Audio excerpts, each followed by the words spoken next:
Xenosystems Fragments. Trichotomocracy. Nickland. Narrated by Skeptical Waves. By 2037 the harsh phases of the upheaval have finally ended. Western Eurasia is ruined and confused, but the fighting has burned out amongst the rubble. In the Far East, the Chinese Confucian Republic has largely succeeded in restoring order, and is even enjoying the first wave of renewed prosperity. The Islamic Civil War continues, but, now almost entirely introverted, it is easily quarantined. No one wants to think too much about what is happening in Africa. The territory of the extinct USA is firmly controlled by the neo-reactionary coalition, whose purchase is strengthened by the flight of 20 million cathedral loyalists to Canada and Europe, incidentally toppling both into terminal chaos. The Provisional Trichotomous Council, selected primarily by a process of military promotion and delegation from within the major neo-reactionary guerrilla groups, now confronts the task of establishing a restored political order. It quickly becomes obvious to each of the three main neo-reactionary factions that future developments, even if these are to include an orderly subdivision of the nation, will initially depend upon the institution of a government that balances the three broad currents that now dominate the North American continent: ethno-nationalists, genies or Rockies, theonomists, logs or sizzlers, and techno-commercialists, cyboids or pulpists. Now that the cathedral has been thoroughly extirpated, significant divergences between these three visions of the nation's future threaten to escalate, unpredictably, into dangerous antagonisms. Since practical realism, rooted in an understanding of path dependency, is a common inheritance of all three factions, there is immediate consensus on the need to begin from where things are. Since a virtual triangular order of partially compatible agendas is already reflected in the makeup of the Provisional Council, this is recognized as the template for an emergent, triadically structured government, the rising neo-reactionary trichotomocracy, or trike. A colossal statue of Spandrel, the revered Whitebeard of the trichotomy, has already been erected in the comparatively radiation-free provisional capital of Omaha, gazing out mosaically into the new promised land, a glinting ceremonial samurai sword held triumphantly aloft. Within a few months, the basic formula for the trichotomocracy has been tweaked into place. It consists of three compartments, each comprehensively dominated by one of the principal factions. Procedures for selection of officials is internally determined by each compartment, drawing upon the specific traditions of functional hierarchy honed during the Zombie War. Authority is distributed among the compartments in a triangular circuit. Each compartment has a specific internal and external responsibility, its own positive governmental function, as well as an external, and strictly negative, or inhibitory, control of the next compartment. This is colloquially known as the Rocky Sizzler Pulpist system. Ethno-nationalist Rockies run the compartment of security, which includes the essential functions of the executive. It is controlled financially by the compartment of resources. Its external responsibility is the limitation of the compartment of law, whose statutes can be returned, and ultimately vetoed, but not positively amended, if they are found to be inconsistent with practical application. The structure of the compartment of security broadly coincides with the military chain of command. The Rockies get to decide whether to describe the commander-in-chief as a constitutional monarch, a supreme warlord, or a demigod of annihilation.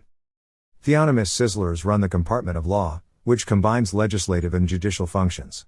For funding purposes, the compartment of law is subordinated to the compartment of security, for obvious constitutional reasons. This keeps it small, restricting its potential for extravagant legislative activity.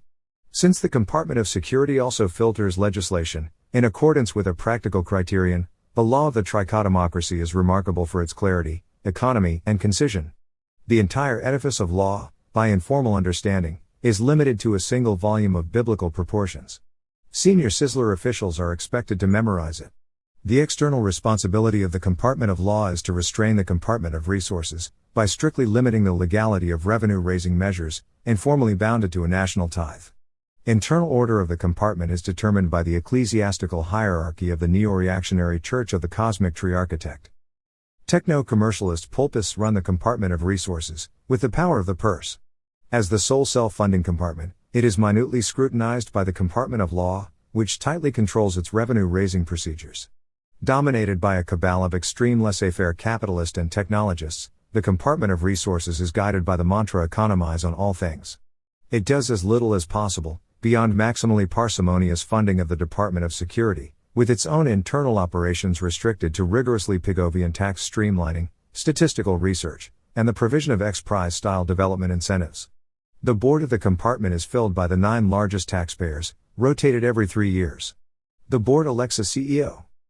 The ideological discrepancies between the compartments make an important contribution to the stability of the trichotomocracy, since they limit the potential for re-amalgamation into a tyrannical unity. This is one of the twin principles by which its success is to be estimated, the perpetuation of durable governmental plurality.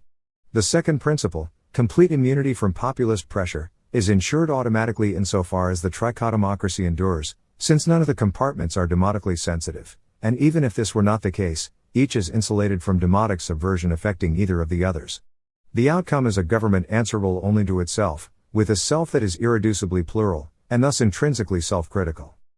Under the light hand of trichotomocratic rule, any citizen who seeks to participate in government, in any way whatsoever, has 3 choices open to them: A. Join the security services and rise through the ranks; B. Join the Church of the Holy Triarchy and become adept in the law; C. Make enough tax-vulnerable income that it earns a place on the National Resources Board.